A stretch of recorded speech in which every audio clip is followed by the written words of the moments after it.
Hello, this is Nitin Dahad with EE Times, and I'm here at Embedded World in North America speaking to Daniel Cooley, CTO of Silicon Labs. Daniel, hello. Hi, how are you doing? Good. So Daniel, you got the privilege of doing the opening keynote today at the conference. The first one in North America since the Embedded Systems Conference days. Tell me, how was it? Oh, it was great. I've been hoping we would do something like this for years.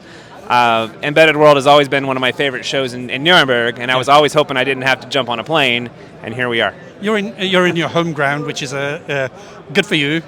I walked from my office here. yeah. And so what was the key gist of what you were talking about? I think part of it is around how things have changed over the last 5 years, and I've interviewed a few people now where they talk about the difference in terms of deployment of some of these applications. Yeah. I mean, the big thing was, for the talk, was really we've seen a lot of things happen over the last about 5 years, and we wanted to talk about how that is going to shape the next 5 to 10 years. When you see things happening at the silicon level, of course, that's very deep in the supply chain.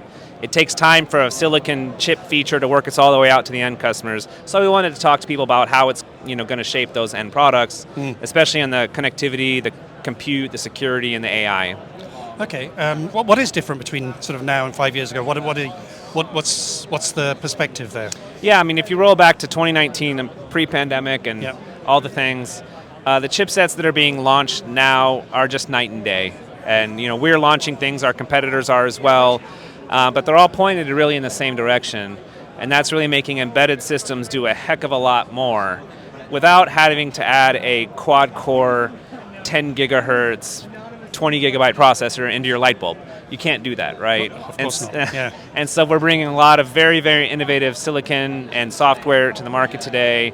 It's really exciting, and that's why I'm so excited about the next 5 to 10 years. And I think, not to labor the point, but I think what we're seeing now is an evolution of those systems that you started working on 5 years ago, which now are coming into play and in volume. Yeah, so we're launching our fourth generation of products. I had one of the chips on stage. Yeah. And that kind of brings the last 15 years of thinking into the market today. And we've been pointed at this for a very long time, and we're really excited now that the cloud is figured out, the mobile ecosystems are figured out. We've seen companies like Apple even adopt Thread radios into their products. Like, it's finally all coming together. Okay. What are some of the challenges? I know there's 2 or 3 areas that you still see with your customers or customers are looking to address. I mean, there's 3 primarily. Yeah. I'll say I'm glad to say wireless has kind of been figured out. It was a big lift for the embedded ecosystem to bring kind of a hard to use technology into normal everyday applications. But check, we've done that.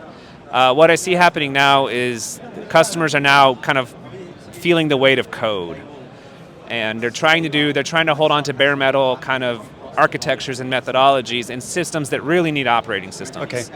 And so we're seeing the conversion from bare metal into OSs, real-time operating systems, so not Linux, but things like Zephyr or FreeRTOS or others. Yes. And the faster they do that, the better. Okay. I mean, our customers spend maybe 95% of their time writing code.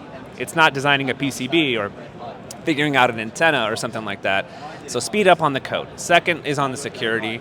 There's not just government regulation now. You can't even ship products stamped with Matter or YSUN or things without heavy amount of security. So security is not a feature. Our customers have to build it in from the beginning into their processes, and they're going through that process right now. Third thing is on privacy. So AI and privacy are very linked on this. And so you're trying to do a lot of AI on these products, and it wants to open a big fat data pipe to the cloud and just blast it up there. It's a privacy nightmare. And so our customers are saying, we want to do that processing locally on the device and just send the result. That is okay. We don't need that raw data. We don't want to store it. We don't want to be liable for it. We don't want to be hacked with your data. Who cares if the action was the thing that was communicated? So those are the big 3 right now. Okay. So I think you're doing inferencing on the edge now, pretty much. A far edge. You can do inferencing on a battery. I mean, we've got demos behind us that will show you that. Yeah, I think we saw it at Embedded World in Nuremberg as well, actually, there. And so one of the things this week, and I'm going to be going to the Smart Home tour at your headquarters. Tell me a little bit about your smart homes. I think it's a big thing in Asia, especially with the 2 Works With conferences you did there. Yep. You were talking, the agenda there was very much focused on smart. Yep. You're right. So we're doing 2 conferences in India, one in India, one in China. And they're very different. Yeah. I mean, it's really a reflection of the economies and what's going on in those places. China is demographically very different than India, and that influences consumer behavior and smart homes, which is really consumer. In Asia, it's about fewer children, aging in place, and technology assisting you, making your things smarter, so that you don't need as much of a support infrastructure as you once did, or you can check in on people without actually going. In India, it's very different. It's all about growth.